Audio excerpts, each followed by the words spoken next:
defining moments against Liverpool in the past. Mbeumo is in, and Manchester United score with only a minute played. Brian Mbeumo, his second Premier League goal since joining the club. Wirtz, Chiesa, it's in for Gakpo! Anfield celebrates the equaliser. What a huge moment! Too many bodies in the way. Bruno Fernandes, Harry Maguire! It's another Harry Maguire header, and Manchester United prize the lead back at Anfield. Premier League England torbee 8ffaa taphoota international booda gara dorgommiitti deebi'een Liverpool mo'atamuudhaan yootiifuu Manchester United Ruben Amorim jalatti yeroo jalqabaatti fi Premier League Englandin taphoota lama walitti aansee kan injifatee kaleessa darbii Lancashirein Liverpool Anfielditti dirree fidee gartuusaa fuulduratti Manchester Unitedin 2-1 kan mo'atame taphichi tapha bareedaa hawwataa yaalii goolii hedduu tiin kan inni dabalamedha. Taphni darbii Lancashire kun kilaboonni lachuu waliin injifachuudhaaf murkii olaanaa kan isaan taasisan United taphichi galee goolii galchuudhaaf sekondii 62 qofa kan itti fudhatee daqiiqaa tokkoo fi sekondii 2 irratti Brian Mbeumo goolii galchuudhaan United kan dursa qabachiisee taphattoonni Liverpool Van Dijk fi Konate kubbaa kana deebisuudhaaf wal hubachuu hin dandeenye. Van Dijk kubbaa kana harkaa buufachuudhaaf yookiin immoo Liverpool irratti gooliin akka hin galle gara fuulduraa deemeeti kan ture iddoo isaa gadhiisuudhaan kanaanis iddoo inni gadhiisee dhufe kana Konate akka uwwisuu fi mallattoo agarsiisee kan ture ta'us garuu Konate fi Van Dijk wal hubachuu hin dandeenye. Sababa kanaan Brian Mbeumo goolii galchuudhaan United 1-0 akka dursu kan inni gargaaree daqiiqaa 20 irratti kubbaa deebisan injifachuutiin Gakpo yaalii taasisee sibiila gooliitu kan jalaa deebisee sana booda daqiiqaa 24 ammoo Bruno Fernandes carraa United 2-0 ittiin dursu argatee gara gooliitti jijjiiruu hin dandeenye. Isaas sibiila gooliitu jalaa deebisee daqiiqaa 35 ammoo taphichaan filannoo jalqabaatiin gara dirree kan seene Alexander Isak carraa Liverpool wal qixxeessu argatee inni osoo hin galchin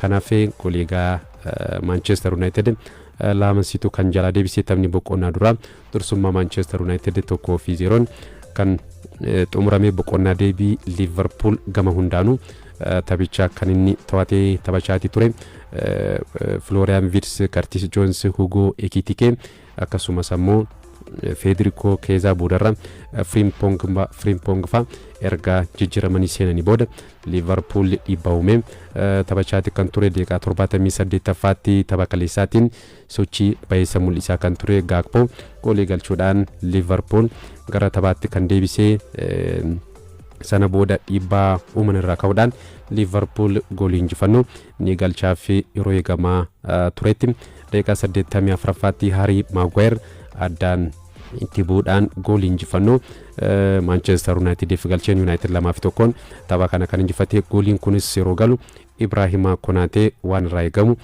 gochuu hin dandeenye kubbittii deebisuudhaaf sochii inni taasise baay'ee gadaanaadha kan ture. Sababa kanaanis qeeqaaf kan inni saaxilamee osoo jennu Premier League Englandin Liverpool amma daqiiqaa xumuraarratti goolii irratti galuu adeeffateera. Kana dura goolii daqiiqaa xumuraatti galchuudhaan injifachaati kan ture Arsenal daqiiqaa 83 irratti Dominic Szoboszlai goolii galcheen kan injifatee sana booda isa dura Crystal Palace Burnley farratti daqiiqaa xumuraatti goolii galcheen injifachaati kan ture. Crystal Palace fi Chelsea immoo daqiiqaa 90 booda goolii irratti galchaniin Liverpool kan injifatanii kaleessas daqiiqaa 84ffaatti goolii irratti galeen Liverpool kan inni mo'atame Liverpool dorgommii hundaanuu taphoota 4 walitti aansee kan inni mo'atame Premier League Englandin taphoota 3 walitti aansee mo'atamuu isaati. Liverpool amma garaagarummaa dursaa liigichaa Arsenal waliin qabu gara qabxii 4tti kan jalaa bal'atee qabxii 15 sadarkaa 4ffaarratti kan argamu. Kaleessa taphattoonni Manchester United ga'umsa baay'isa kan isaan mul'isanii qindoominni wal hubachuun ture tapha darbeerraa fooyyeedha kan ture leenjisaa Manchester United Ruben Amorim tapha kaleessaatiin dura amma kilabiin koo ga'umsa baay'isa irratti daandii sirriirratti argama jechuudhaan kan isaan dubbatanii kaleessa garuu sochiin taphattoonni Manchester United mul'isan gaariidha jennee kaasuu kan dandeenyudha. Manchester United Amorim jalatti yeroo jalqabaatiif Premier League Englandiin taphoota 2 walitti aansee kan injifatee United amma Liverpooliin qabxii 3 qofaan kan inni caalamu dursaa ligichaa Arsenaliin ammoo qabxii 6 caalama Manchester United qabxii 13 walitti qabachuudhaan sadarkaa 9ffaa irratti argama. United waggaa 9 booda Anfielditti kaleessa yeroo jalqabaatiif Manchester United Liverpool kan injifatee kaleessas Mohamed Salah ga'umsa gadaanaa mul'isuudhaan kan itti ufee boodarra jijjiiramee Frimpongin dirreedhaa baheera. Mohamed Salah osoo dirreedhaa hin bahin dura carraa goolii argateetti kan ture ta'us garuu galchuu hin dandeenye. Mohamed Salah galchuu miti sirnaan gara gooliitti hin yaalle kubbaa daqiiqaa 64 irratti argate gooliirraa meetira muraasa fagaateetti kubbaa kana kan argatee gara gooliitti yaalee akkaataan itti yaalee garuu taphataa sarara fuulduraa sontaanii taphataa sararratti isaa garee faallaa fakkaata kan ture. Mohamed Salah riikardii Manchester United waliin baay'isa qabus kaleessa garuu goolii osoo hin galchiin sochii baay'isa illee osoo mul'isiin dirreedhaa baheera. Mohamed Salah kaleessuma Aston Villaan boodaa ka'uudhaan dirree finaala Tottenham 2-1 tapha injifateen Rodrigo Bentancur goolii daqiiqaa 5 irratti galcheen dursa kan qabachiise sana booda daqiiqaa 37 irratti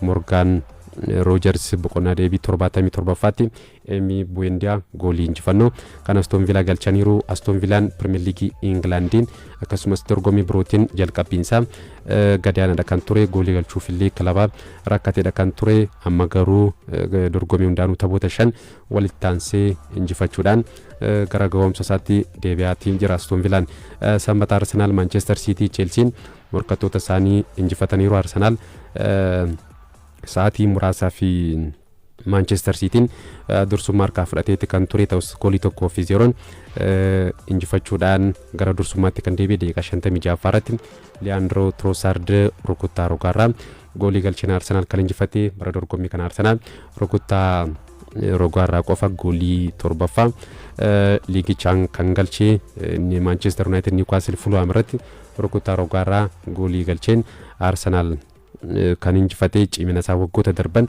daranuu bara kana dabaleetti kan dhufe. amma Arsenal rukuttaa rogaa yeroo argatu akka penaalitiitti fayyadamaatti kan jiru. dorgommii 3 irratti Arsenal taphoota 11 bara dorgommii kana taphateen 8 gooliin osoo irratti hin galiin kan bahe. Premier League Englandiin goolii 3 qofa irratti galee. Manchester City fi Haaland ammoo milkiidhaan itti uffataniiru. Manchester Cityin 2-0 tapha injifateen Erling Haaland goolii 2 Manchester Cityf kan galchee liigichaan goolii galchee 11 kan gaate. waliigalaan biyyaa fi kilabaaf ammoo goolii 23dha kan galchee. Manchester Cityin sagalee dhokfatee imala baay'isa irratti kan argamu qabxii 3 qofaan Arsenalin caalamuudhaan sadarkaa 2ffaa irratti kan argamu.